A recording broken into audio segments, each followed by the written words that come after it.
everybody, this is a brand new update from the Rustic Engineman on my train simulator locos. As you can see, I currently have up the Hansler Fitzwilliam class. I'm not 100% sure that's its actual name, but someone told me and I have no reason to doubt them, so I'm calling it the Fitzwilliam class. This one is currently named Ringhall and is in lime green livery. It will come in 4 different colours: green, blue, red and black, all lined. It will have 4 different names. The green will be Ringhall. The other 3 will be Fury, Justice and Revenge.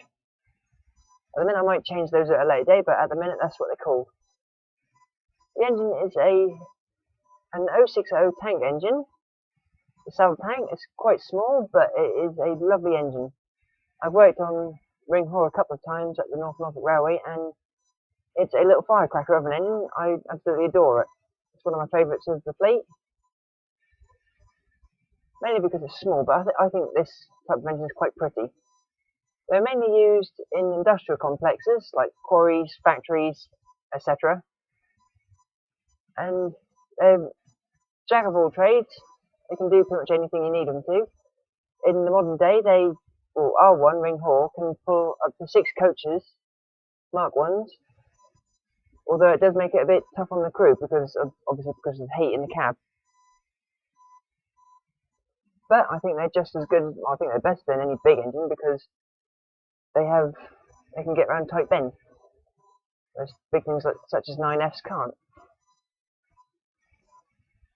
I've been held up on this model a bit because I wasn't at the railway, so I couldn't get all the pictures I needed. But I am now back at the railway once a week, pretty much, from the end of March, and I've managed to get all the photos I need. Hopefully, this engine will start cracking on and getting some more detail on it. As you can see, I've started to get the detail it needs on it, but I haven't had the photos to get the detail I need. And for my car, it's quite a long trek to go out there just to get some pictures and then back. I'd rather wait until the day that I'm working there and then get all the pictures in one go. But as you can see, it's starting to come along quite nicely. All the measurements should be pretty much accurate. So yeah, that's the Fitzwilliam class. As you can see, the reverse has quite a lot of detail on it, although it isn't actually yet textured. That's why some of these controls in the back head are all grey, because they haven't been textured yet, so there's nothing to actually give them any colour, unless I did an odd texture for them, but I'm just going to leave them alone until as you get around to texturing them. As you can see, the reverser does have quite a bit of detail on it, and it will only get more detailed in the interior model for the cab. You can see there's absolutely no motion or cylinders whatsoever to speak of yet. And the big ends, the cranks are all wrong, but I now have the pictures so that I can actually change them so they're correct. So yeah, that's the Fitzwilliam class. Hopefully that'll be out in a couple of months. The second engine that we'll be releasing after the E2s is the Great Eastern Railway Y14, also known as the J15 class under LNER and British Railway classification.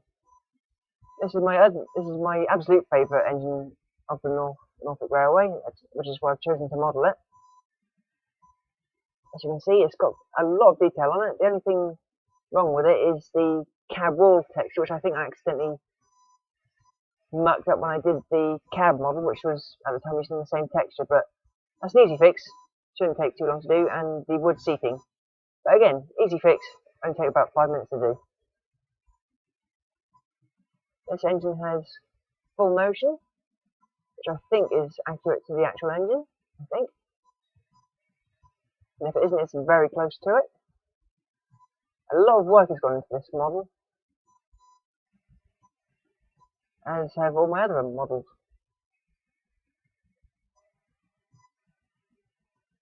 These little lines here are just things I use as rulers just to get the correct measurement down. As you can see, it's in Great Eastern Railway blue. It will also come in LNER black and British Railway black with the various insignias.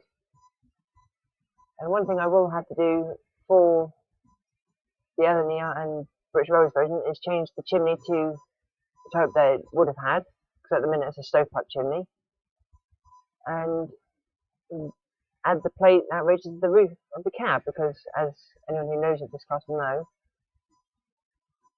the cab roof was raised to allow less head banging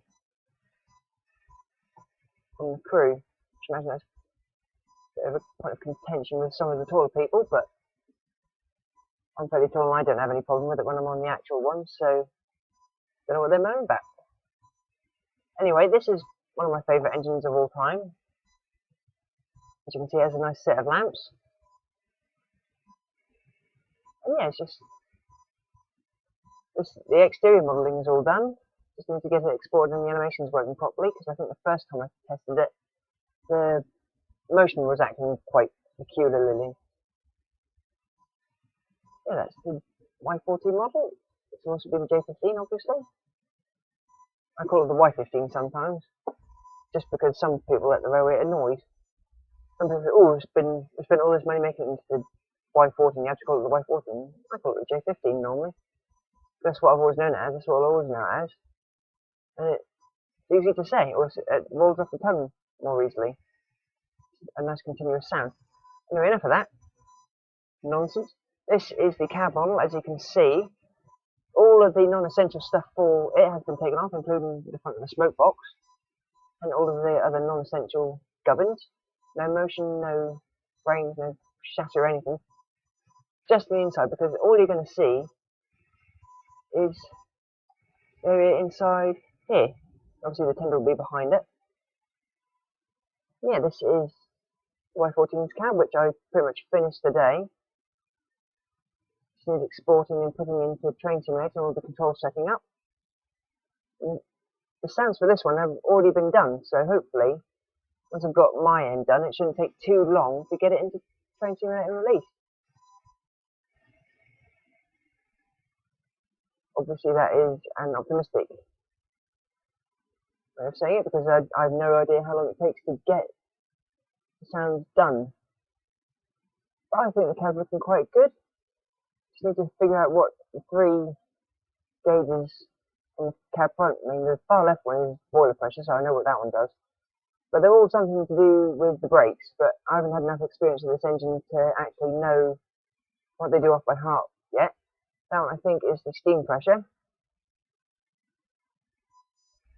And over on this side is the train brake pressure.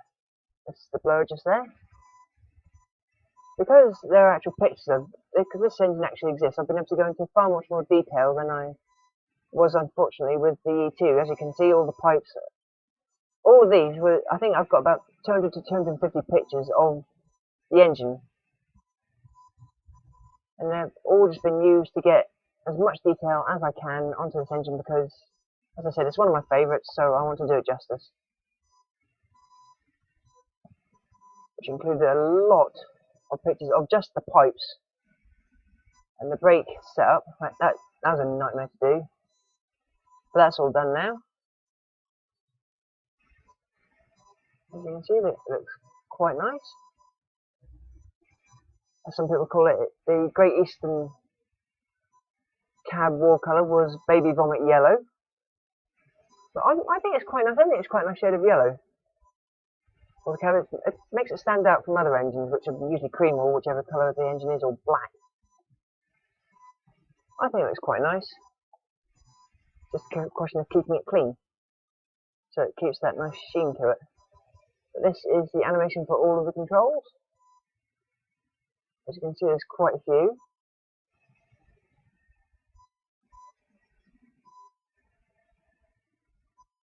And that'll just take a little while to get them all set up. So hopefully, within a couple of weeks, they'll all be set up.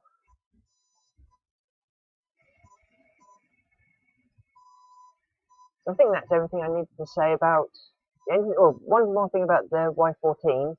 This is just for the Y14, not the J15 locos. Because of the number plate, or the builder's plate rather, the only number available for the Y14 will be 564. because I don't have any other builder's plates that exist at the minute, so that's the only one I'll be able to get. And as you can, well, you might be able to see, I'm not sure, but I've actually, as you can just see, I think you can just make it out. I've actually modelled the 5, 6 and the 4, so they actually stand out from the model. So unfortunately, that is the only number that will be available for the Y14, but with all the other versions of it, they will be able to be renumbered because they don't have builder's plates on the cab like that, with that lovely red number on it. They have a little number where the Great Eastern emblem would be instead. So that's an update on the models, and now if you'll be so kind as to keep watching, there will be a short update on my series, which will hopefully be taking off in a few months once I've got the route made. This lovely engine will be featuring very heavy, and this is the Steam by the Sea portion of the update. This is Norwich Thorpe Station, or as it is now known, just Norwich Station. There used to be a couple of stations in Norwich City, but now there's just this one. The track is pretty much laid as it would have been, or as it is now, rather. Thanks to Google Maps, it makes it a bit easier to get all the correct positions. The industrial complex that is now in view would today be supermarkets, but back in the 60s it would have been, or the 50s and 60s, it would have all been railway yard. But as I can't find any decent pictures of it, I've decided to make it an industrial complex and keep the road layout the same. So this is Norwich. As you can see, there's still quite a bit to do on the route, but it's slowly starting to come on. I think parts of it's starting to look quite nice. Going back over to here, if you look over to this side, at the railway level, you can't see much of that is out of place, so it's starting to look a bit better. I finally got all the track laid down to Norwich, which I think is about 30-40 miles, which took a bit of doing. A little bit along from there is Norwich Depot, which again has been laid to how it is now, because I couldn't find any decent pictures of how it was. So it is pretty much exactly how it is now, except the shed's a bit, about half the length of it is now. And there's 4 inspection roads, or inspection pits on for the roads. And the coal tower, obviously, because these stores will be set at the end of Steam, so there would still be things like coal towers, water towers around the area.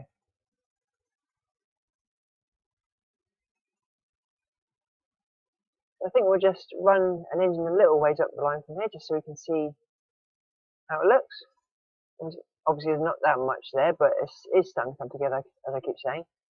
The station seems to be quite busy, so let's go and find our engine. There's a little, well, I say a little train, there's a rake of Mark 1s, just to see how long the platform is and how many it can fit. And there is my Norfolk Coastal Railway 4-wheel rake, apart from the picnic coach as well as the 6-wheel. And anyone who didn't see this engine coming needs their head examined. This is my E2 in Northwestern Railway livery.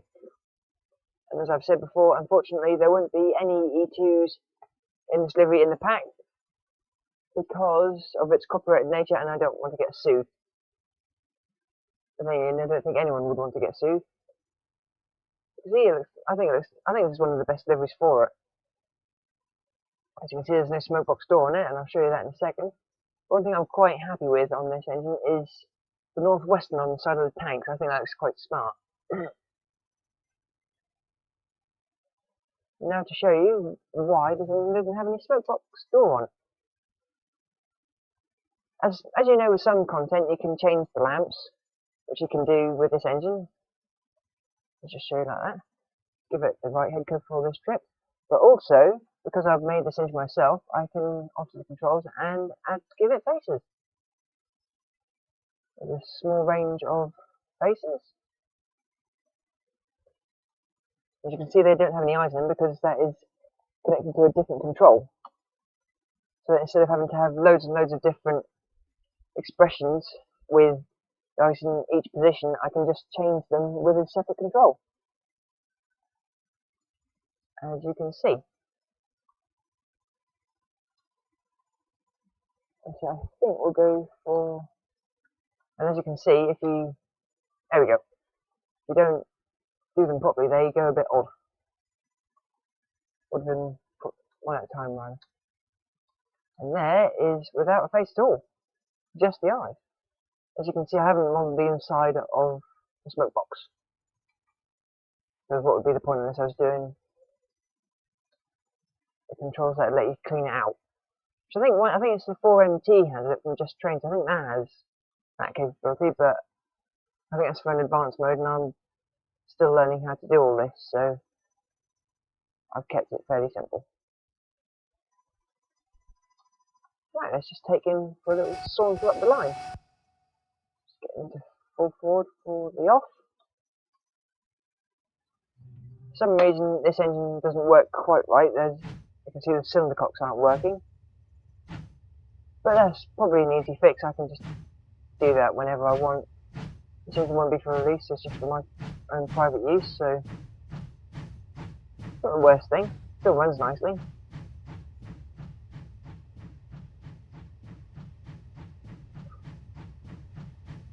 The sounds for this engine have now been recorded, and they're now being sorted out by Steam Sound Supreme. As you can hear, this engine is still using the Great Western Pannier tank pack, also by Steam Sound Supreme.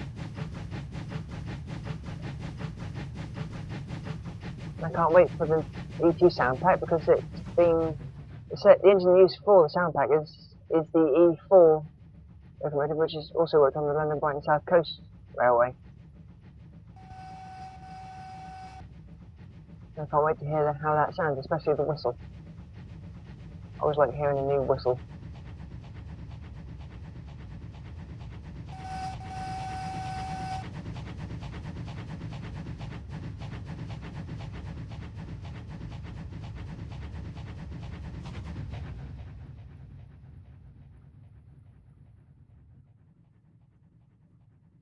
My stories are predominantly set in the very late 50s and early 60s, when the branch line closures were happening. The Norfolk Coastal Railway was initially a profitable railway until it was taken over by British Railways after the death of its owner, Mr. Cobbett.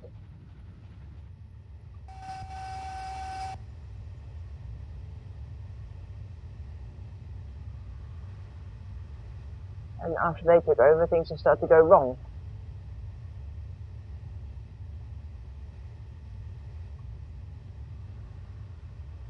As I say, it used to be a profitable line, and once the Norfolk Coastal Railway Company takes back control, the profit margin goes back up again.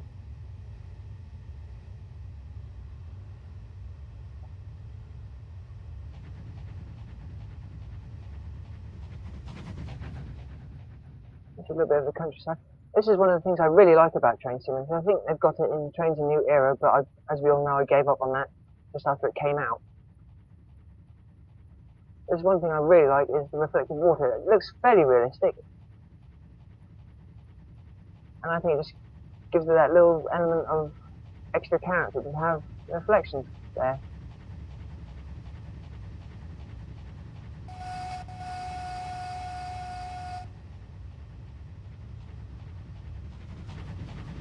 Pretty much all I've done of the centre of the branch line so far.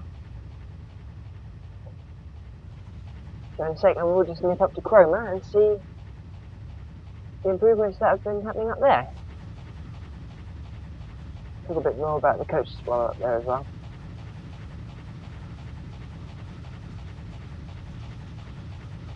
Going at a fair old whack now. Obviously we've all seen the brake coach before.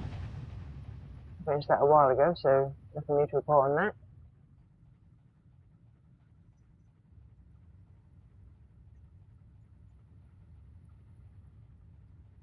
The main two engines at the start of my stories are the Great Eastern Railway Y14 and the London Brighton E2. Not Thomas, but an engine I've named Emma.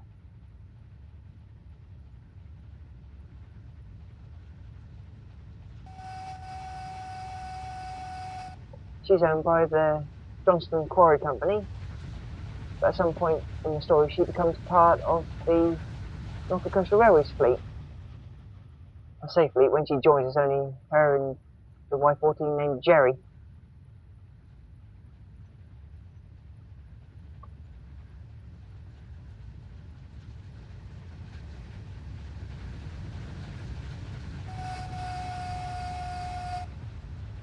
Right, let's head up to the other end of the line.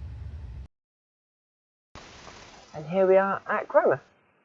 Didn't film the journey up here because it would be rather boring because there's nothing to see until you get quite close to it. Yeah, this is Cromer. There's been quite a bit of a detail shift up here. There's much more to see now. I've still got some work to do, but from the railway, it looks fairly full.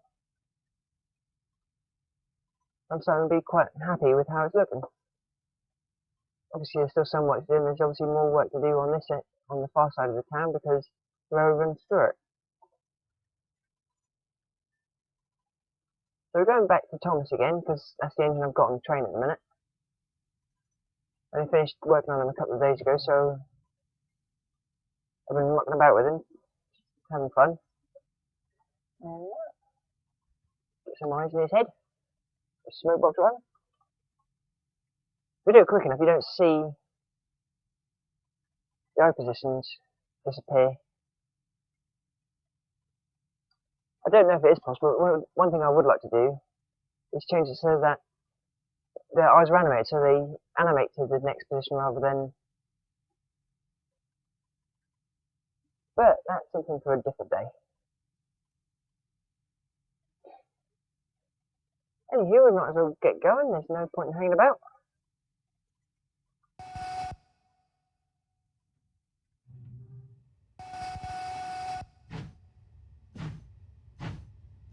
We see quite a bit of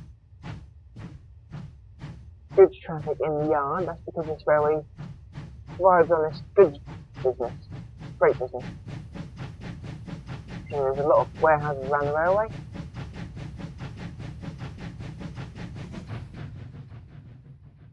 The thing I always forget to do, make sure the points are set for the right direction. There we are. Right, a little bit about the coaches. I've already seen this one, the London Brighton Great Coach, which I quite like. And then there is the lb&scr Picnic Coach in Norfolk Coastal Blue, which has had its textures updated to make it look quite a bit smarter. Got that nice little bit of sheen to it as well. Something I don't know if trains have ever managed, but one of the things I love about Train Simulator is that just that little shine you get on the sides of things if you do it right. Alright, and these are the London Brighton four-wheel composite coaches, which I finished the other day, and I've been playing with them for the last few days, and I think they look really lovely. But as I said, none of these are at the minute down to the actual specifications of the coaches. Hopefully I'll be able to go and take measurements of them and maybe even do interior models from them. Some point they might be released as a coaches pack, I don't know. Depends if people want them. I should imagine they would. So that's them in their Norfolk Coastal livery. I haven't actually done them in their London Brighton livery yet, but that'll happen at some point, I should imagine.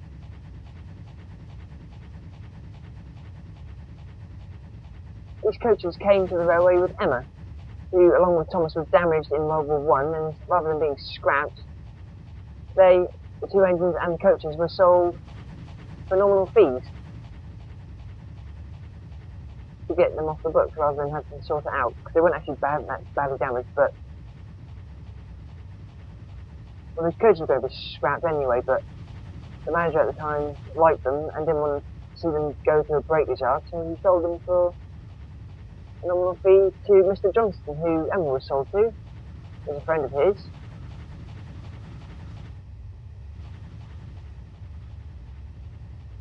And he gifted them to his friend Mr. Cobbett, who owned the Norfolk Coastal Railway. They were painted in Norfolk Coastal blue and cream, and they have been hard at work ever since, providing the daily passenger service.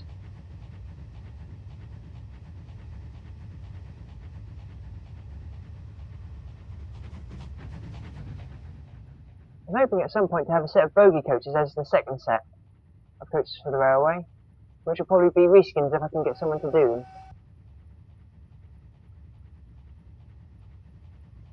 I've been thinking about doing a series of stories for quite some time, for a couple of years I think, since I've finished my model railway and had the LNER J15 from Hornby and an E2. And I think what got me off my backside to do it was seeing my friend Rhys Davis's series Over the Hills, which is well worth a watch if you're looking for a good story. If you look up either Over the Hills episode 1 or Angry Welshman Productions, you'll be able to find it there fairly easily. And I'd go and watch it. It's a really good series. The easiest way to describe it would be the railway series, but in better technical detail, but more about the running of a railway. I think that's the easiest way to. It's got some humorous bits. I think it's a really good story. I can't wait for the next episode to come out.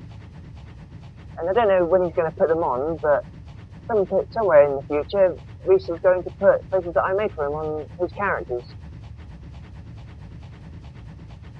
So that'll be interesting to see them places, because at the minute they just have plain smoke box doors or grills or what, and if it's a steam engine or diesel. But I can't wait for that, so there you go and have a look at Over the Hills. I think it's a really good series, and I think it can only get better and better as it goes on. It's got a good story and good voice artists, so go and have a look at it. It's well worth the watch.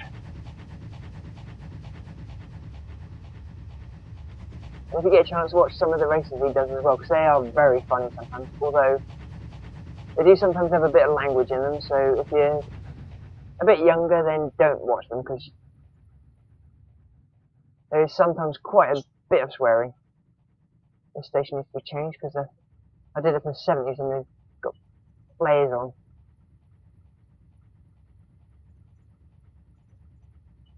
Rather than the nice 50s suits. Here comes Thomas into the station. I think I'll just stop this there. I think that'll do us for today.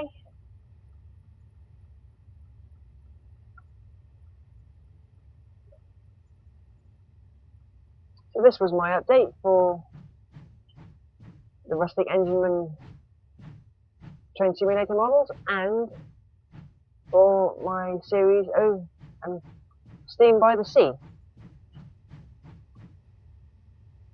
It'll take a bit longer to get the route done. Probably about another month, maybe 2 or 3.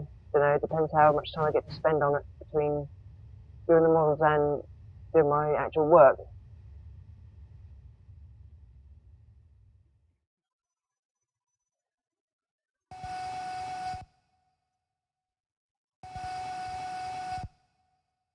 I hope you've enjoyed this little update, and look out for more updates in the future. If you want to go and keep updated regularly, go and see my Facebook page, the Rustic Engineman's Loco and Carriage Workshop, on Facebook. I hope you've enjoyed it. Sorry if my narration's been a bit dull, but you knew what you were getting into when you went into this video. Thanks for watching. Hope to talk again soon. See you later. Bye.